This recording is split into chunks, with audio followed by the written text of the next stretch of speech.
unbelievable. I've been watching it for 40 years. Are you kidding me? You're listening to Winning Cures Everything. Game day, baby. Wake up or get out. Here's your host, A confident young man, a superb athlete, Gary Seegers.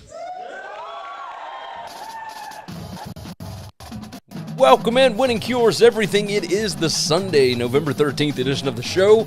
It is Week 11 reaction time. Hopefully everybody's having a good Sunday morning, wherever you are in this great, great world. We got a lot to talk about. Of course, it is time to get into conference championship discussion, and we have got a lot of these games already figured out, but there are still a lot that, we still got 2 weeks. We got things to discuss. I am your host, by the way, Gary Seegers. You see it on the screen if you're watching on YouTube. If you're listening on the podcast, you can follow me on Twitter at GaryWCE. The show is brought to you each and every time out by BetUS. It is America's premier online sportsbook. It's America's favorite sportsbook since 1994. That's right. They've been doing this for a very, very long time. They know what they're doing. Fast payouts, all that good stuff. Go check them out at BetUS.com. Also, I host the BetUS College Football Show every Tuesday and Wednesday at 1 p.m. Eastern Time. Hopefully you have joined us over there so far this season. Hopefully you did not tail my picks this past week because holy mackerel, was it bad. It got real, real rough last week. I will tell you that.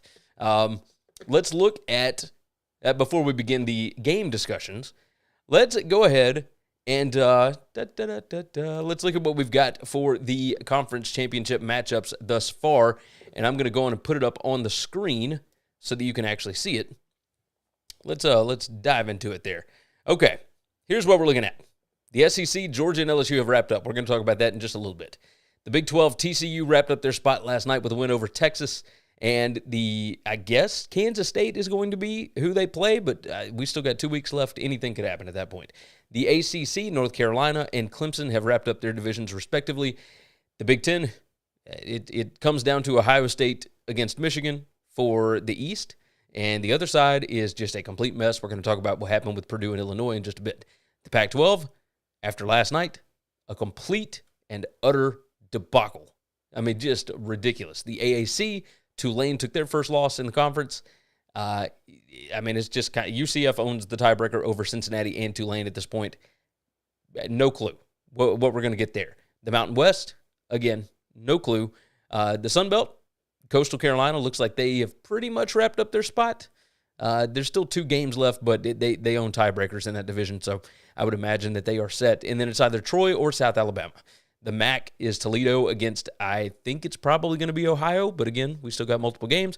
And Conference USA, UTSA, not fully wrapped yet, but we're getting there. We're getting there. As it says on the tweet, these last 2 weeks are going to be awesome. Absolutely awesome. Whew, what a week of college football. Let's go ahead and dive into it. Let's talk about what happened in the week that was. Washington 37, Oregon 34. That's right, we're going to start off with Pac-12 talk, and let's pull up the stats. Let's look at what we got going on here. Washington, 55 plays run. Oregon, 78. That's right. The kicker, Peyton Henry, hit that game-winning field goal with 51 seconds left. He is the same kicker that in 2018 missed the overtime kick in 2018 to lose to Oregon 30-27. So he has been waiting to get back to this spot. He's been there for, since 2018. This has been a very long time. So cheers to him for getting that done. Penix, the game tying touchdown, 62 yards with 3:07 left. At that throw, after throwing the goal line interception earlier in the fourth quarter, and that drive by Oregon was just the drive from Oregon was awesome, right? Like they were fantastic on that drive. It was 19 plays, and then they had to settle for a field goal. It was, what are we doing? They showed, hey, we can be explosive, but hey, we can also kill the game with a drive like this. But the only way that you kill the game is if you actually get into the end zone. And they beat themselves with penalties, etc. Let's look at yards per play. Let's look at total yards, etc. We know that neither of these defenses is great, right? Both teams had a turnover. You look at the total yards, 592 for Oregon to 522 for Washington. Oregon had 9 more first downs, 32 to 23. Washington, 9.491 yards per play. Oregon, 7.59. That's a huge, huge discrepancy there. Yards per rushing attempt, Oregon by a full yard. Yards per pass, Washington by nearly 2 yards, 11.7 yards per pass for Washington. I mean, just awesome. Michael Penix had an absolutely fantastic day. PPA per play was really close. Oregon had the upper hand there. Success rate, pretty close. Oregon had the upper hand. Both were over 50%. So that's a pretty good day. Standard down success, Oregon stayed ahead of the chains big time, 65% there. But when it came to passing downs, when you got behind the sticks a little bit, Washington 69% there. Let's go on and pull up the stat broadcast. Let's look at what we got. Bo Nix, 19 out of 27, 280 yards, 2 touchdowns. Oregon ran the ball 51 times for 312 yards. That's 6.1 per clip. I mean, they were able to handle it on the ground. They didn't have to have Bo Nix. The turning point in this game really might have been when Bo Nix went out injured and they had to run Ty Thompson.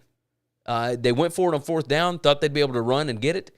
But, man, when you've got Ty Thompson in there and he hasn't done anything, you know that the coaching staff is not just going to let him wing it.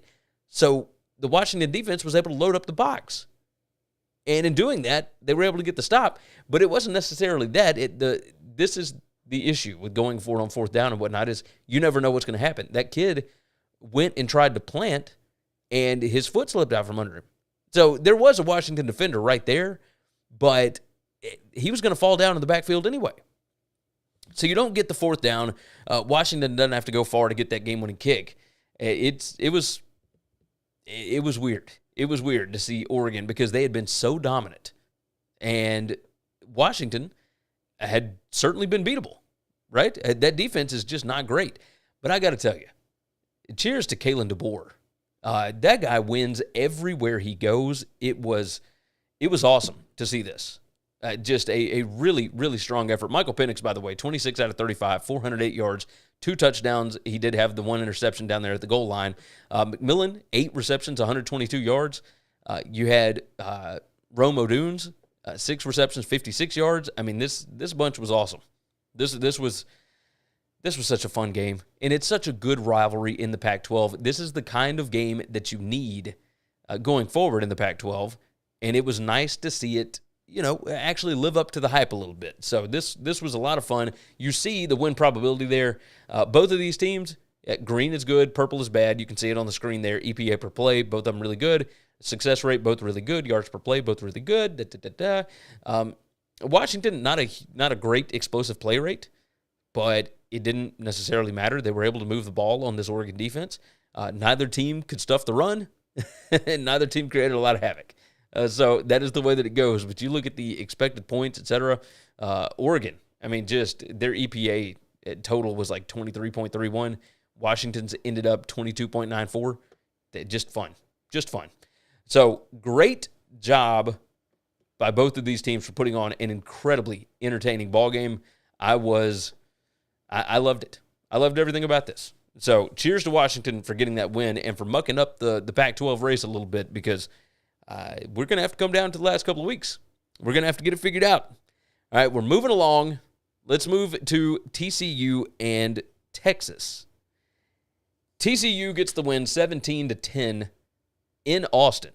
The Longhorns, that was, just bleh. Bijan Robinson touched the ball 10 times in this game. Or didn't touch the ball 10 times. He, what's the word I'm looking for? He ran the ball 10 times. Let's pull up the box score so you can see what we're talking about. 12 times, not 10, excuse me. 12 carries for 29 yards here. And why you don't just run him more and try and get it figured out, especially when Quinn Ewers is having an off night. This is not the game that we expected, right? I mean, I don't even know what to think of this. Maybe it was a Joe Gillespie masterpiece. And maybe it was, Pete Kwiatkowski. I can't remember how to say his name. Pete, the defense coordinator for Texas. Maybe both of them just knew what was going on. Gary Patterson, of course, helped with the game plan. But 17-10 is not what you would have expected, especially the only touchdown for Texas being a defensive one. Did not expect that. Not in the slightest. Max Duggan in this game, 19 out of 29 for 124 yards and 1 touchdown. Kendre Miller, 21 carries, 138 yards. He did have the 75-yarder. But that's what happens when you keep running it, right? Bijan Robinson had 12 carries for 29 yards. His long was 9. Well, Kendre Miller ran the ball 9 more times and broke off a 75-yarder. You got to keep going at it because you know that is the weakness of the TCU defense. Teams have been able to run on them. So let's move off of that. Let's look at the actual stats for the ball game. TCU ran 72 plays to 61. Both teams did have a turnover. Texas, of course, the defensive touchdown I mentioned. Total yardage, 283 to 199. Texas had less than 200 total yards in this. 82 Atlantic jumps in, says, how did Vegas have TCU as the underdog in the game? That's easy. When you look at the actual stats and whatnot, one, TCU has played like a ton of backup quarterbacks, so you have to kind of readjust exactly what their defensive stats are. TCU's defensive stats were not good. They just weren't. Texas, whenever Quinn Ewers has been healthy, has certainly been able to take advantage of other teams. Some of the losses could be explained. Obviously, the loss to Alabama, you lose by 1 point. It is what it is. Quinn Ewers went out in that game. Texas Tech, you lose that game in overtime, but you didn't have Quinn Ewers, right? You lose the game to Oklahoma State, but they were up early. They lost late. There were some turnovers that you can't really predict, et cetera.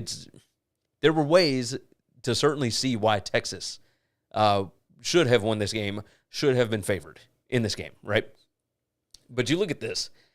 Neither team hit 50% on standard down success. Neither team, like TCU, 36% success rate in this one to Texas, only 26%. The PPA per play, like a predicted points added per play, was actually negative for both teams. I mean, just ridiculous. Yards per pass, Texas was 4.4 to 4.3. TCU yards per rush was 3.6. Scotty jumps in, unbelievable how both Texas and Texas A&M have all those highly rated players but don't have much to show for it. It is a debacle. I don't even have A&M to talk about on today's show, but when Jimbo Fisher is getting mentioned in the same sentences as Mike Dubose, you know things are not going well. When he is getting out-coached by Cadillac Williams, yeah, it's not good. I can't even... Like, that thing is in a tailspin there. With Texas, it's kind of the same thing. It's like, you know that the talent's there, and you know that they have got dudes that are... This is a more talented team than what TCU has. And yet, they're just not very well coached. This was a debacle from the word go. TCU, 19 out of 29 passing. Texas was 17 out of 39.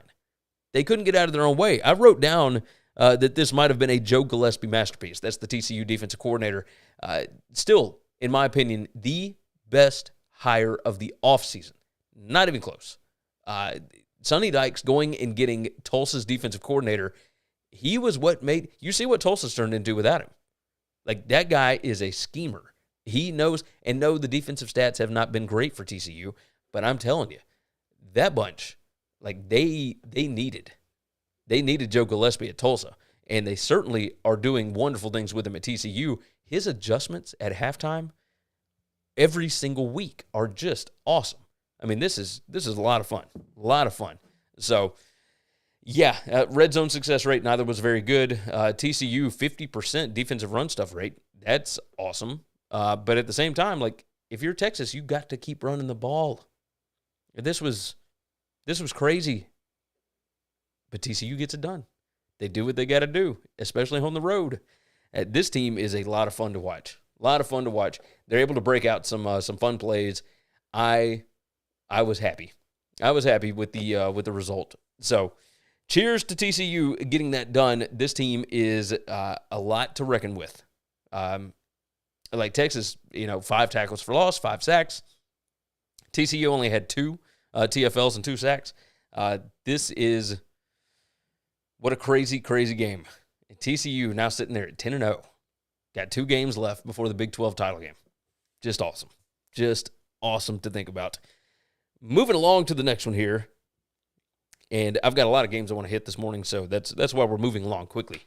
LSU gets a win over Arkansas, 13-10.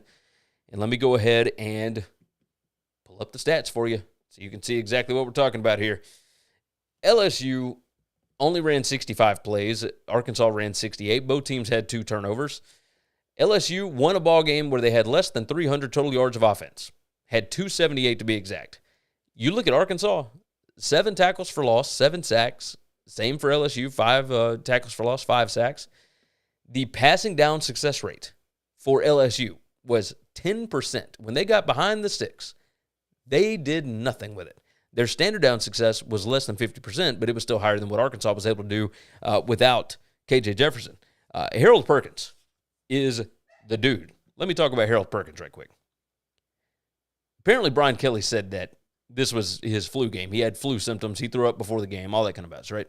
Which, how odd and different. This is not to make it political, but just a couple of years ago, if anybody had had any kind of symptoms like that, they would have been held out of the game. They would have had to test everybody in the facility before they allowed the game to start, like all that kind of mess, right? Now, he's got the flu, but he plays anyway. It kind of strange how we treat different things in this country. Harold Perkins Jr., 2 forced fumbles, 4 sacks, 8 tackles. He was in the backfield all day for LSU. He is the difference in this LSU team. Matt House has figured out exactly what to do with this kid, and that is let him go. Just sick him. Go after the quarterback. And that's what he does. He is in the backfield relentlessly. And that little thing that he did on the sideline where he did the strip sack of Malik Hornsby, where he chases Hornsby down, and Hornsby is one of the fastest players in this country. And he chased him down from behind and ripped the ball out. And LSU recovered, gave him a short field, ended up with points. That was a play. That kid is the difference in why LSU is good now, and they weren't earlier in the year when he wasn't playing. Bottom line. So let's get back to the stats here.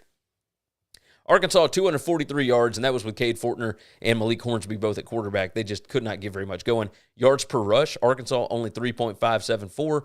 That's because LSU was able to stack the box. They knew that Arkansas was not going to be able to do much throwing the football.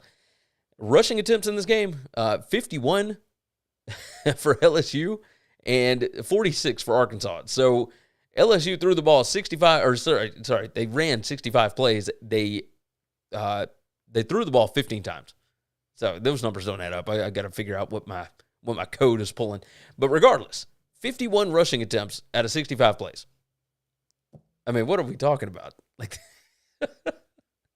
Just unbelievable. In Arkansas, only threw the ball 22 times. This was a cold game. It was an early game. All that kind of mess, right? Scotty jumps in. Haven't seen a defensive player like this since Lawrence Taylor was causing pain and suffering. Yeah, I'm telling you, from a linebacker perspective, because he's not a defensive end, right? He's built differently than Will Anderson. But those two guys are just brutal. They are terrifying to see. Harold Perkins legitimately may have won LSU the West this year. He is the reason why they were able to get such good stops against Ole Miss. He is the reason why they were able to slow down Alabama's offense. He is the reason why they shut down Arkansas. This was the perfect letdown spot. And this is what Brian Kelly teams are known for. You go and beat the teams that you're supposed to beat, and you don't have to beat them by a sizable margin. You just win and advance. That's what you do. It's very easy. Looking at some of the numbers here as far as the stats go, Jaden Daniels, 8 of 15 for 86 yards. He did have the 1 interception. Williams, the former walk-on, 19 carries, 122 yards, and 1 touchdown. He is an absolute beast. I love watching this kid play running back. He is so good. So good. Keyshawn Butte, 49 yards receiving. He had 4 receptions. Malik Neighbors, 2 for 24. They are getting the wide receivers involved again, and that is certainly a good thing. Props to the LSU defense for not letting Rocket Sanders get going. Only 12 attempts, 46 yards, and I understand that LSU was basically living in the backfield, but you gotta find something more to do with Rocket Sanders there. He did have 2 passes for 0 yards. One was -2, one was 2. So they could not find a way to get Rocket Sanders going, and without that, Fortin did have the 1 long touchdown pass, but outside of that, they got nothing going. So props to LSU for being able to get that thing done, because that was a prime upset spot. Prime upset spot for them. And they didn't let it happen. Didn't let it happen. Moving along, let's go ahead and discuss the game that actually won LSU the West. Not just them winning, but also LSU going down, Ole Miss going down.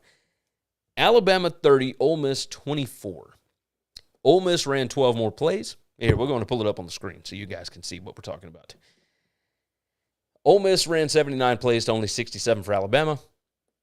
Ole Miss had 403 total yards to 317 for Bama. Ole Miss had more first downs, 22 to 18. Ole Miss had more yards per play, 5.1 to 4.7. They had more yards per rush. They had more yards per pass. They did not have more PPA per play. That is predicted points added per play. They had a higher success rate. They had a higher standard down success rate.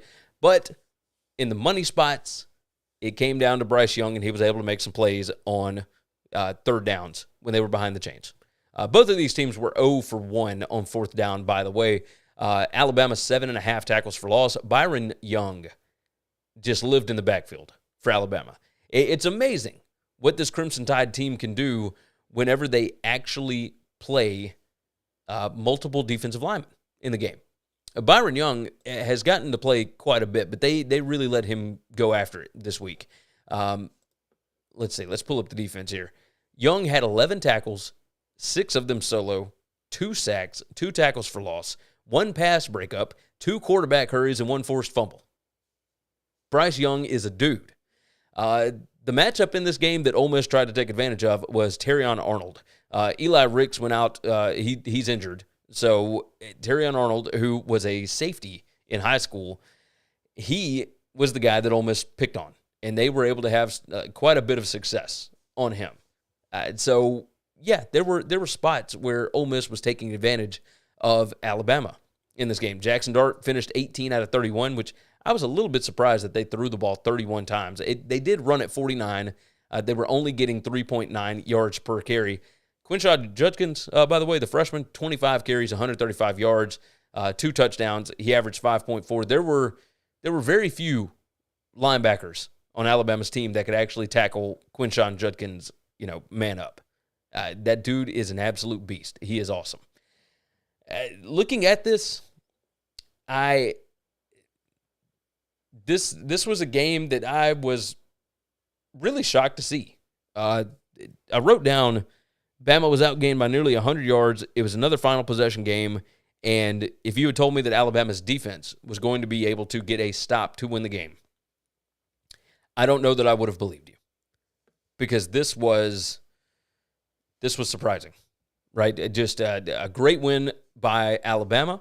And Lane Kiffin afterwards, his press conference where everybody was, Judkins had a great day, you're right there. How's everybody feeling? And he just said, stop, this is crap.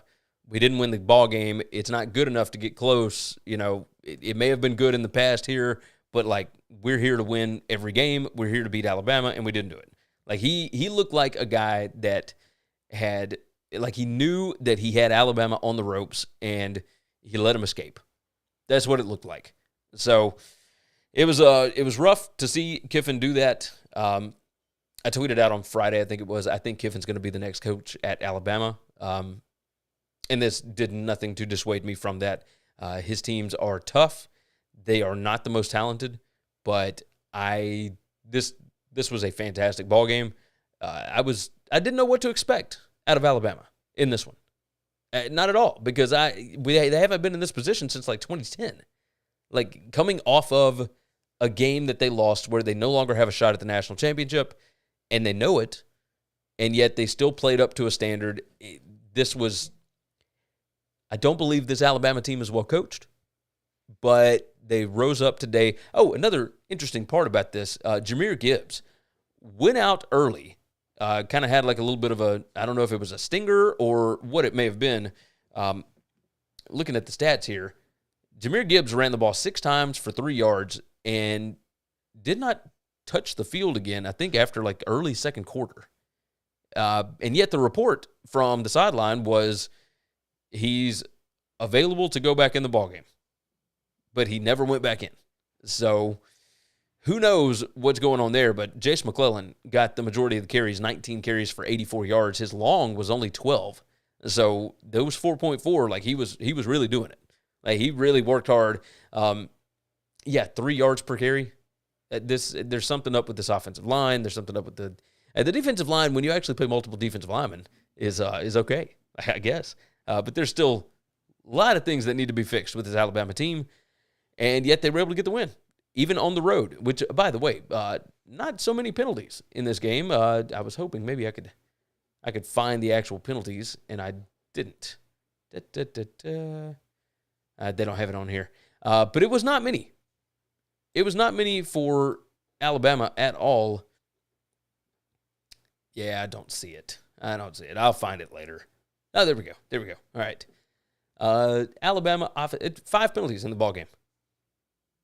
That's a change, right? Is it just because the Ole Miss crowd wasn't loud? I doubt it. Something happened. Something happened here. But yeah, 3 offensive penalties and 2 defensive. So you got a pass interference and a face mask, which, that face mask was brutal. But yeah, delay of game, holding, and illegal touch pass. So no false starts, nothing crazy. Very, very interesting. Let's talk about this one right quick, and then we're going to take a break. UCF 38, Tulane 31. Tulane, credit to them, continued fighting, kept coming back because they were down at one point, I believe, 31-14. They found a way to keep this thing close. But the bottom line is when John Rice Plumlee, however you say it, Rice, Reese, whatever, Plumlee, whenever Plumlee plays, especially against AAC competition, he's the best player on the field. He just is. He's not a great passer, and we understand that. But look, when you look at his stats, this guy, here we go, 17 out of 30 passing for 132 yards, 1 touchdown. But where he makes the difference is 18 carries for 176 yards. This is the Gus Malzahn offense. It is a beautiful disaster each and every week. UCF is now sitting with 2 losses, only one of which is in the AAC. But now Tulane, UCF, and Cincinnati all have 1 loss in the AAC. Houston's still sitting back there with 2 losses. SMU has 2 losses. East Carolina has 3. This is a mess as far as who is going to actually win the AAC. But let's talk about UCF right quick. Harvey had 12 carries for 83 yards. Isaiah Bowser, 19 carries for 54 yards. They had 54 carries for 336 yards on that Tulane front 7. Averaged 6.2 yards per carry, and they had 4 touchdowns. That is the difference in the game. Just bottom line, they were more physical. They were the more talented team, and you could tell it early. They ran 84 plays to only 65 for Tulane. Tulane had 2 turnovers and was still able to come back in this ballgame, which is kind of surprising. This was, 468 total yards to 391. UCF had 9 more first downs, had 30 to 21. They had more yards per rush attempt, like all these things. And Tulane was still able to put themselves in a fight here. The success rate, UCF 45%, standard down success rate. They stayed ahead of the chains, 49%, 49.21%. This was great. They had 2 sacks, UCF did. Tulane had no sacks. They had 4 tackles for loss. UCF had 4 quarterback hurries, and that certainly put Michael Pratt behind the 8 ball. Tulane, you knew it was coming eventually, or at least you thought it would, because of the way that the team has looked in multiple spots. But this was, I don't think they expected this at home from UCF, right? At UCF, they have their spots where they haven't been great, right? Especially you look at what they did at East Carolina. The biggest difference here is the fact that UCF did not turn the football over. Like, Plumlee came back from concussion protocol after a couple of weeks and did not turn the ball over. That's how they were able to win this ball game. And so they really controlled it from the word go. They were up, I think, 17-7 in the first quarter. Like, this was absolute, 17-7 after the first. They put up another touchdown in the third, while Tulane only had, the field goal. And then Tulane scores 2 touchdowns in the fourth. It was really something to see. Michael Pratt, by the way, 23 out of 39 passing, 236 yards, 3 touchdowns. Tyjae Spears, 8 carries for 130 yards. He averaged 16.3 yards clip. Like, this dude was awesome. And yet, it was not enough. It was not enough. You needed that UCF turnover. You didn't get it. And that's the way it goes. That is the way it goes. UCF in the driver's seat in the AAC right now. They are probably going to be the highest-ranked Group of 5 team in this next CFP rankings. Not that any of that necessarily matters, but regardless, here we are. All right, let's hit this break. On the backside, we are going to talk about the Big Ten West and the disaster that ensued from Purdue's win and Iowa's win. And hey, we're going to talk about bowl-eligible UConn right after this. Let's check out some things you should know about. College football is back, and BetUS TV has you covered. Every Tuesday and Wednesday at 1 p.m. Eastern, we've got expert game analysis to help you make informed decisions before kickoff, only on the BetUS TV College Football channel. Visit winningcureseverything.com to find everything you need to know about us, including full shows in video or podcast form, gambling picks, merch, the gear we use, and more. If you want more content from me, Gary, visit BetUSTV.com. I host the How to Gamble on Sports show and, from August through January, the BetUS College Football show. You can subscribe to both on YouTube. If you haven't already, subscribe to the podcast on Apple, Spotify, or whatever's your favorite podcast app. And if your app allows it, leave a 5-star written review. Visit the Winning Cures Everything web store to get all kinds of football shirts, hats, hoodies, mugs, and more. Visit winningcureseverything.com/store to see what all we've added. And now, back to the show. All right, let's get back to it. First off, I want to tell you about Valtameri Surf Company. That's right, these guys are a clothing apparel company, and they do collegiate town shirts. So, like, for example, I have 2 shirts, the Tuscaloosa Surf Company. Fantastic. Fantastic stuff. Go and check them out. And just do yourself a favor. The material is great. The fabric is super comfortable. I love the designs here. You can get 10% off of your order by using Gary10, Gary10. That'll give you 10% off your order. But you go and check it out, valtamerisurfco.com. There is a link in the description. Go ahead and check that out. All right, moving forward. Let's start off with this one in the Big Ten West. Ooh, boy. Purdue 31, Illinois 24. And let's pull up the stats. Let's see what we got here. 74 plays for Purdue to only 63 for Illinois. Both teams had a turnover. Purdue had, 75 more yards, whatever it is, 379 and 303. They had 7 more first downs. They had more yards per play. They had more yards per rush. Illinois, surprisingly, had more yards per pass, but that probably had something to do with the fact that they only threw the ball 32 times. This was not what was supposed to happen. But when you really look at it, when you really break down this Illinois defense and what they've been able to accomplish this year, I think Aiden O'Connell is the best quarterback that they have faced. Even though Purdue has not been great this season, even in weather, etc., Aiden O'Connell was 25 out of 40 for 237 yards and 3 touchdowns and 1 interception. Maccabee had, 28 carries for 106 yards rushing against that Illinois defense. That was shocking to me. This was just, hey, how about dual threat Aiden O'Connell, by the way? 2 rushes for 33 yards in this one, and they were very important. Of course, they had the 124-yarder. This team was able to take advantage of the middle of the field with Payne Durham. 7 receptions, 70 yards, 2 touchdowns. And you look over at what Tommy DeVito did in this, and 18 out of 32, 201 yards, 1 touchdown. Both teams were 5 out of 13 on third down. But it seemed like Illinois just kept getting in their own way. 12 penalties for 121 yards. Purdue only had 6 for 80. Like, it just 120 yards of penalties. And it just killed drives. Like, that's 100% what ended up happening here. You look at the win probability, and somewhere in there around play like 114 is when this thing flipped.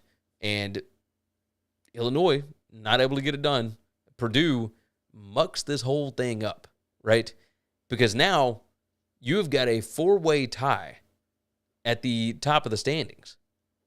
And I probably need to pull this up, but we'll talk about this other game first. But I do want to bring up the Big Ten West standings because, man, it's a disaster. I mean, who knows what's going to end up happening here?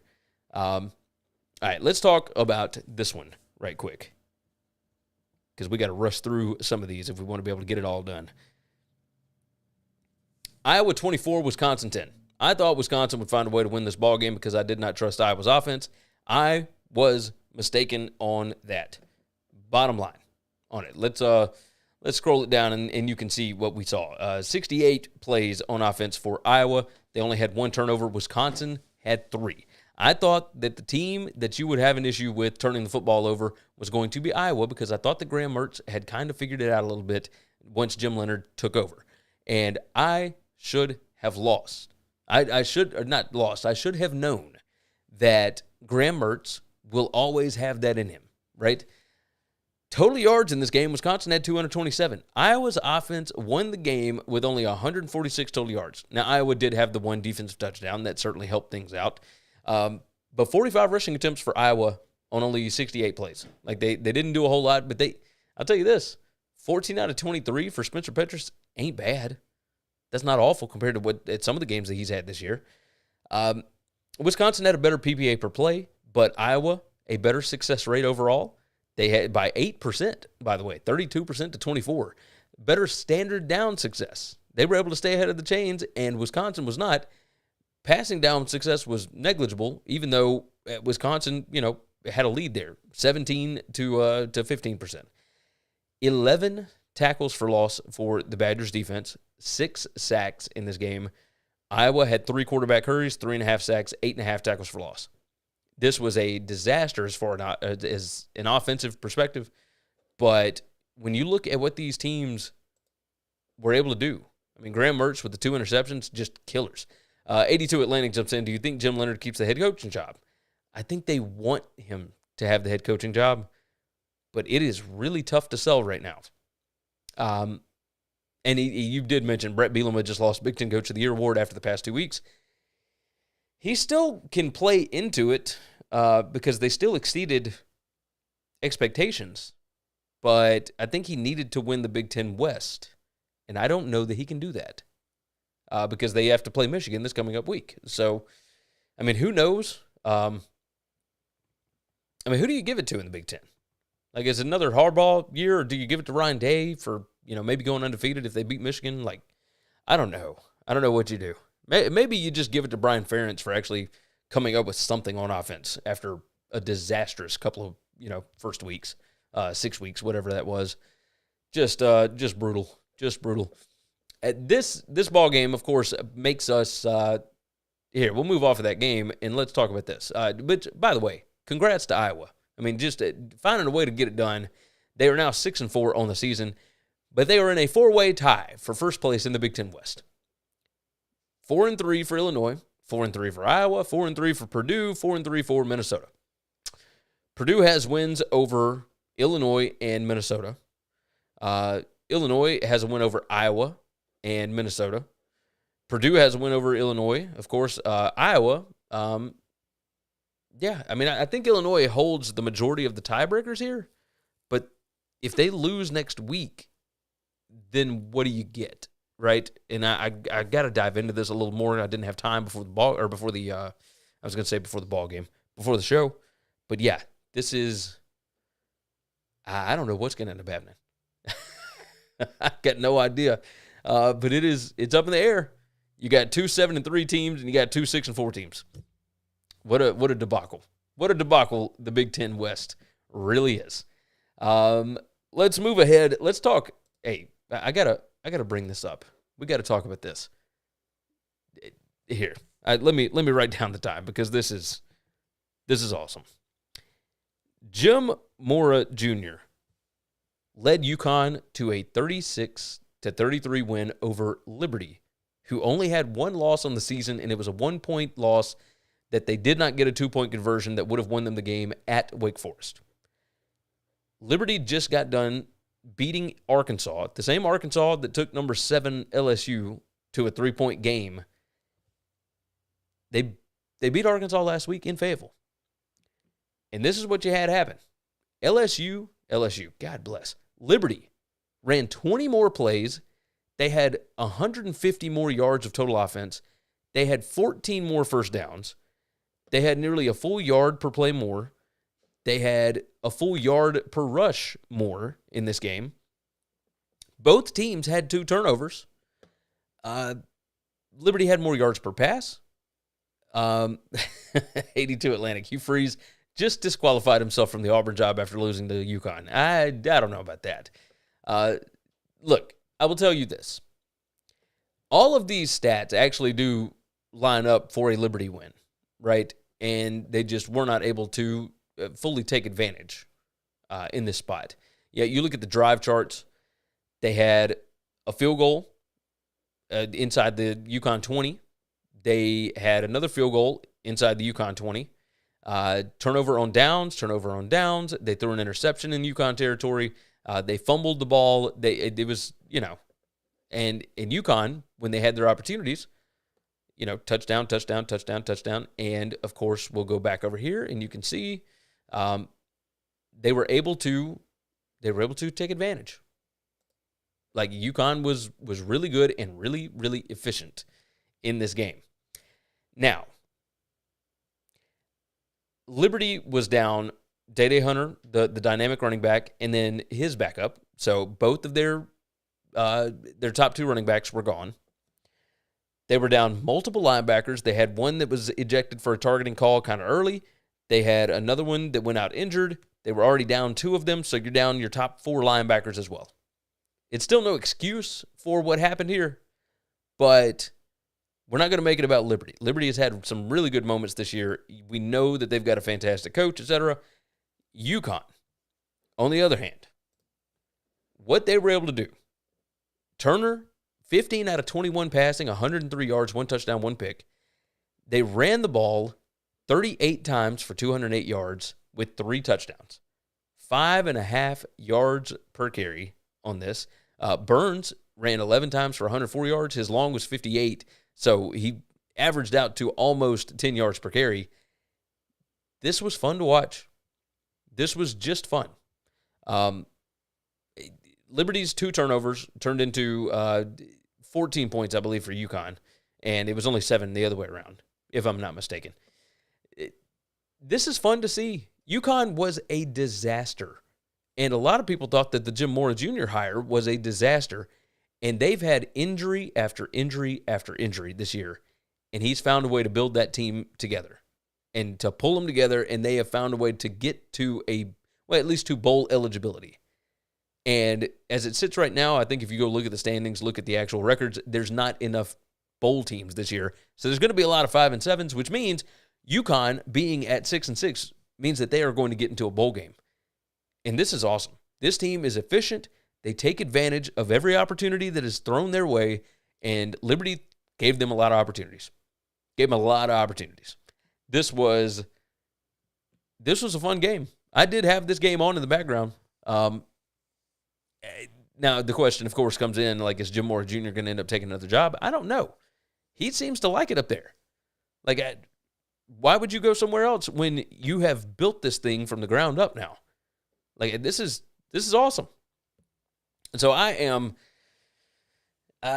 not surprised that UConn was able to get the win.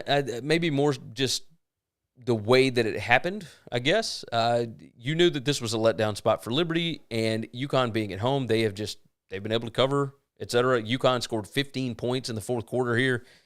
Cheers to the Huskies for getting it done. Moving along, we got to talk about this. Let's talk about a coach maybe getting himself off the hot seat. Maybe. West Virginia 23, Oklahoma 20. And Neil Brown, let's look at these stats. Ran nearly 20 more plays. Ran 18 more plays than Oklahoma. Oklahoma had 0 turnovers. West Virginia had 2. Oklahoma did outgain them by 20 yards, but West Virginia had more first downs. This was interesting because neither team was great. Oklahoma had 12 tackles for loss in this game. They had 2 sacks, 2 quarterback hurries, and yet you go over and you pull up the actual numbers, and West Virginia just found a way to get it done. Scored 10 fourth-quarter points, got the W. Just unbelievable to see this. West Virginia, JT Daniels, of course, goes out. He was 7 of 12 for 65 yards with a pick. And they bring in the kid, Green, who ran the ball 14 times for 119 yards and 2 touchdowns. And he passed the ball 12 out of 22 for 138 yards and 1 touchdown.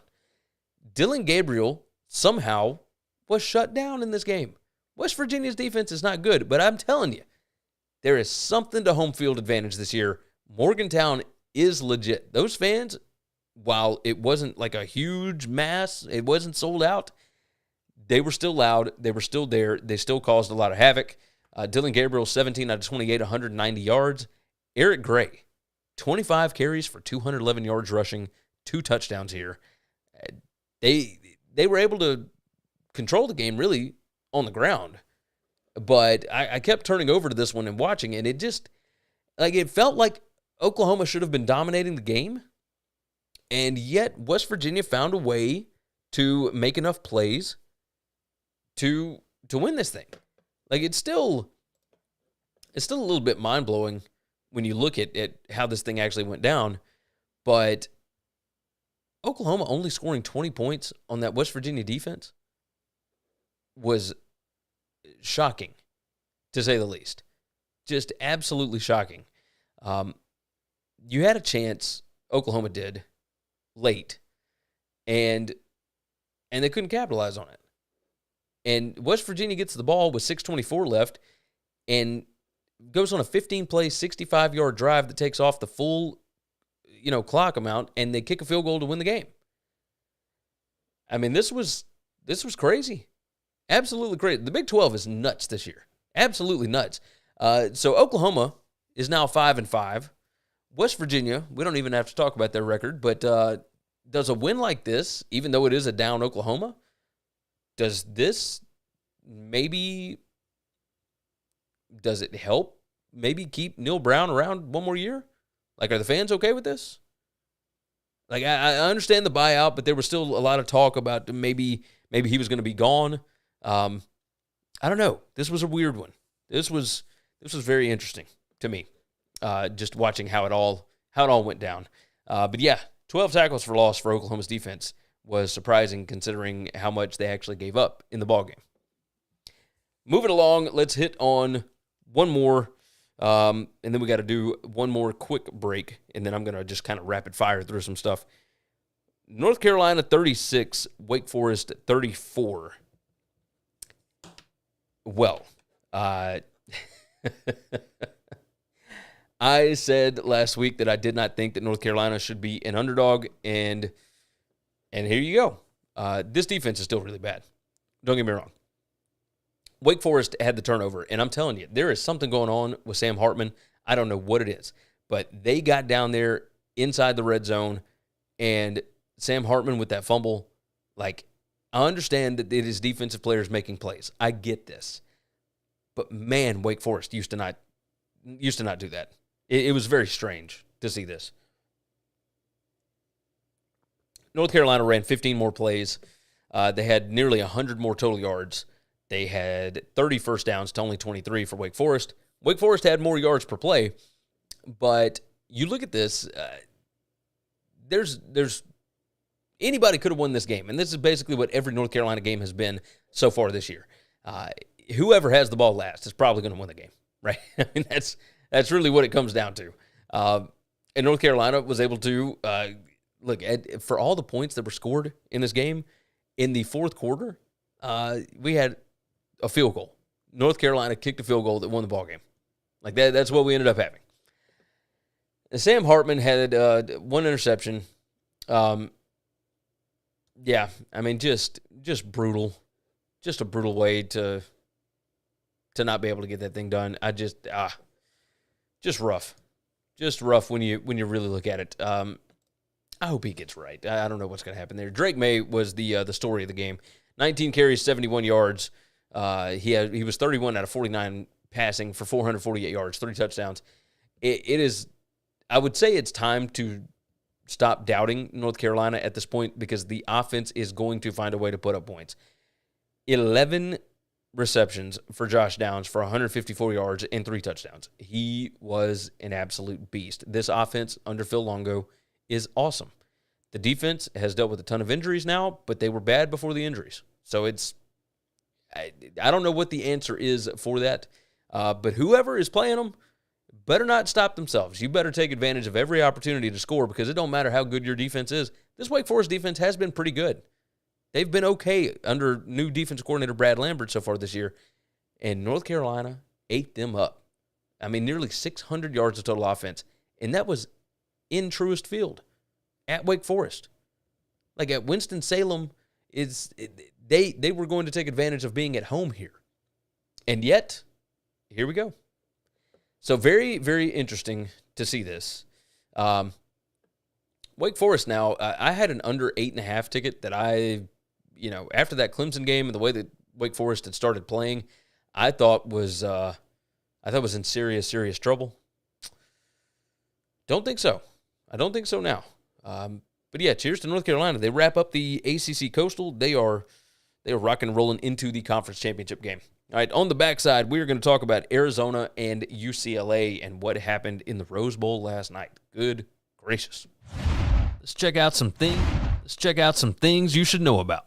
Follow the show on Twitter at Winning Cures, and you can follow Gary at GaryWCE. You can also follow on Facebook. Got your own podcast or web show? Looking to start one? Or you're just curious how we look and sound so good?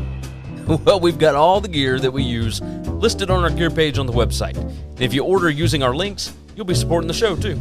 Subscribe on YouTube to get not only full Winning Cures Everything shows, but individual segments and other goodies as well. We're over 6,000 subscribers, and our goal by the end of the year is 7,500. If you're interested in advertising on a show that reaches over 80,000 unique football fans per month during the season, send an email to Gary@winningcureseverything.com, and we'll put together a plan that best fits you or your business. And now, back to the show. All right. Now, we got to run through. Hey, by the way, if you guys want to enter the contest over at winningcureseverything.com, our picks contest, last week's winners were Lone Wolf 1415 and your boy 808. Both of them had the same tiebreaker score, so cheers to them for that. But both went 9-2. I went 6-5 on mine. However, for the full season-long update, the leaderboard there, I am number one. I'm 74-46 against the spread this year on this actual pool thing. And LDR Smith is right behind at 69-51. Scotty Boy is 66-54. Trist is 64-56. So that's what we're looking for right there. 82 Atlantic jumps in and says, I thought 19.5 spread was too big in UCLA's favor. Well, here's okay, let's start this. Arizona 34, UCLA 28. Now, I don't have the actual stats pulled up and whatnot. I do have just the stats from the game. So we're going to look at that. UCLA ran 10 more plays. They had a turnover, which certainly hurt. 465 total yards to Arizona's 436. Arizona 6.7 yards per play to 6.2. UCLA nearly 6 yards per rush. Arizona ran the ball 36 times and had, some success with it. It was actually able to at least keep UCLA at bay. Arizona, 10.8 yards per pass. Jacob Cowing and that bunch that they've got are explosive. And here is the issue. Arizona, their offense has always been capable of doing this, but they pick and choose times to disappear, right? I think that's the biggest issue is you never know what you're going to get. But the issue that we had here was Arizona's defense actually came to play in this one. They had 7 tackles for loss, 4 sacks. They had 3 quarterback hurries. They were good. This obviously they're not great, but this was a pretty good football team, and I was shocked, I guess I would say. at what was able to happen here. I mean, this was not what was supposed to go down. UCLA was a 19.5-point favorite, as 82 Atlantic brought up here, but my numbers had UCLA by like 27. Now, I will tell you this. It was a bit of a look-ahead spot, but you still have to go out and win the ball game. And UCLA with this, I mean, it just absolutely throws a wrench into everything. Here, got the stats pulled up now. You can actually see what we're looking at. Okay. So, Jaden DeLaura, 22 out of 28, 315 yards, 2 touchdowns. You had Wiley with 21 carries for 97 yards and 1 touchdown. Jacob Cowing, 9 receptions, 118 yards. But he was not who caught the touchdown passes. Like this, Zach Charbonnet ran the ball 9 times for 38 yards. I know that he's apparently coming off of an injury or something, but this is not supposed to happen. And now with Oregon losing to Washington and UCLA losing to Arizona, this takes a lot of the luster off of what was supposed to be a huge Pac-12 weekend, because you still have Utah going to Oregon next week, and you've got UCLA and USC playing this next week. We'll hit that question here in a second. This was so strange because Arizona won the game, at the end of the ballgame. Like it was certainly weird. Because they put up 13 points in the fourth quarter. They didn't score any in the third quarter. It looked like UCLA was going to take back control of this ballgame, even after being down 21-14 at the half. They were tied at the end of the third quarter at only 21, which, by the way, the total on this game was 78. And we had a 34-28 ballgame. Like, this is not what was supposed to go down. And yet, here we are. I don't know what the Pac-12 is going to look like now. I don't think UCLA is technically eliminated from the Pac-12 championship game. And obviously this loss does not dispel them from, it doesn't stop them from being able to beat USC and still getting to the Pac-12 title game. But I think it does certainly hurt the Pac-12's chances of getting a playoff participant at this point. Zach Charbonnet, by the way, he had 24 carries for 181 yards rushing and 3 touchdowns, but he was the leading receiver for them. 9 catches for 38 yards. Just crazy what we witnessed, that UCLA was not able to get it done, getting into the end zone. Like, at 28 points is still, decent, but, like, against that Arizona defense, I mean, teams have been putting up a ton of points on them, and it was always just a matter of whether or not the Arizona offense showed up. But here they are. Here they are. All right, moving ahead, let's answer this question. 82 Atlantic says, what loss was worse, Kentucky losing to Vanderbilt or NC State losing to BC? The NC State loss, by far, because they thought they had it figured out with their quarterback, and Boston College is awful. Vanderbilt has at least shown signs of life this year. Boston College has not. Boston College may not even have enough guys to really play a full offensive line. They've had so many guys hurt. They swapped quarterbacks. This was not even Phil Dracovic. It was bad for NC State. Just bad. That was actually the next game that I was going to hit on. And we're about to rapid fire through some of this stuff, but let me go and pull it up here.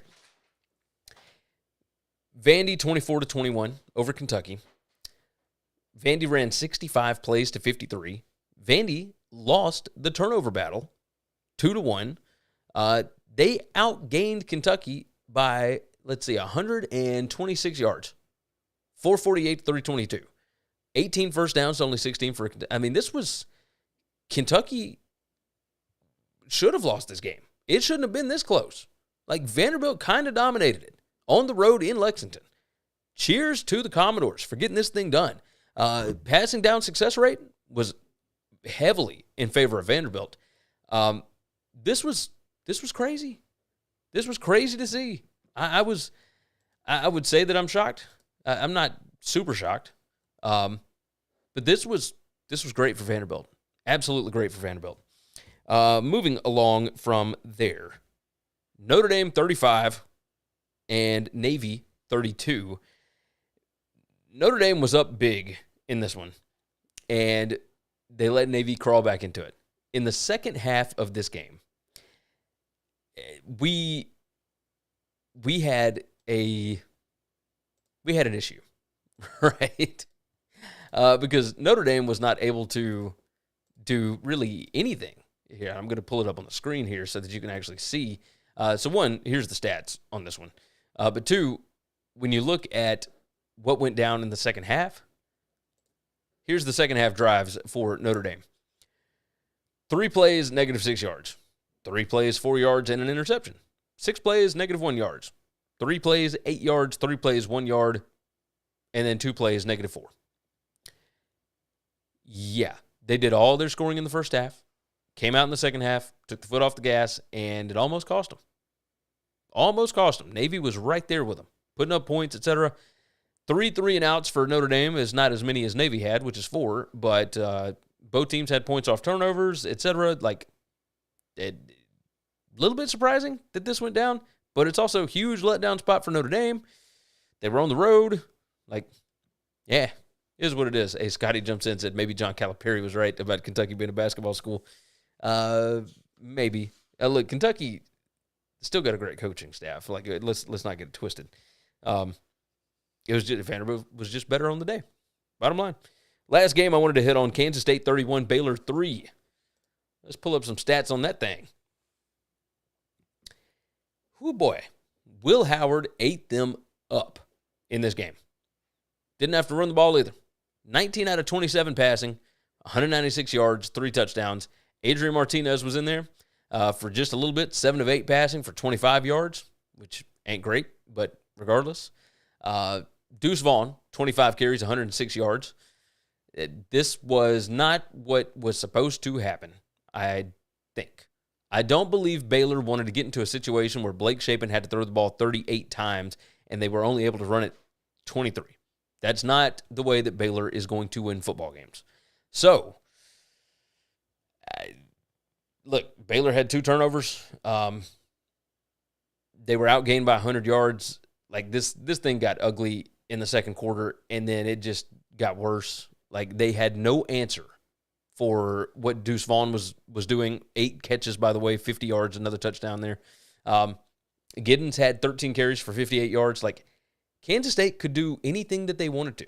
If you look at the stats on it, they had a 50% success rate, a 53% standard down success rate, which is exactly what Baylor had.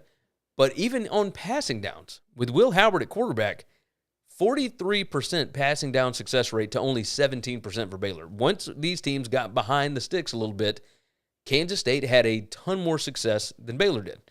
Baylor, still, defensive performance was okay. 4 tackles for loss, 1 sack, 4 quarterback hurries. It did not faze Kansas State at all. Didn't faze them at all. The 2 turnovers for Baylor did lead to 7 points for Kansas State, but at the bottom of the game, like, this was just Kansas State is a better football team right now. Just a better football team. Better yards per play, more total yards, more first downs, 10 more first downs. I mean, this is kind of a beating. Kind of a beating. Moving through, let's see, the SEC stuff. We're not going to spend a ton of time on these. I don't even have it pulled up anyway. We'll talk more about it on Monday's show if there's any more games that we need to hit on, etc. But this was a fun weekend. Just a fun weekend of football. We only got 2 more regular season weeks left, and then we've got our conference championship week, and then, of course, we move into bowl season after Army-Navy, of course, that next week with the Heisman Trophy, all that kind of stuff. So still a long way to go with this college football season, but it is winding down. I will tell you that. I will look forward to getting a little more sleep once we're done with this thing, but I kind of don't want to see it go. I really don't. All right, you guys have been absolutely fantastic. Go and check out the Valter Murray Surf Company. There's a link in the description for that. Go and check out BetUS. It's America's premier online sportsbook. They are, in fact, where the game begins. So go and check them out, BetUS.com. I host the BetUS College Football Show every Tuesday and Wednesday. Again, there is a link in the description for that. It's every Tuesday and Wednesday at 1 p.m. Eastern Time. And, of course, I'm right back here again on Monday. So, Winning Cures Everything. We do Sunday, Monday, Wednesday, and Thursday shows. So make sure that you are back here. Scotty jumps in. Wanted to thank you for the Florida State pick, but not so much for that San Jose State situation. Hey, go look at my Twitter page. It's at Gary WCE. San Diego State scored the most points that they have scored in a ball game since 2017 in the regular season. That was absurd. That was absolutely absurd. So, yeah, we're way off on the San Jose State pick. But the Florida State pick, dead on. Dead on. All right, let's get out of here. Let's do this thing. You guys have been fantastic. Take care of yourself. Take care of each other. And hopefully, all of your tickets cash this week. Thanks for listening to Winning Cures Everything. Make sure and subscribe on YouTube or your favorite podcast app. And make sure to leave a nice 5-star review. You can follow Gary on Twitter @GaryWCE. And the show is @Winning Cures. Be sure to check out the merch in our web store and share the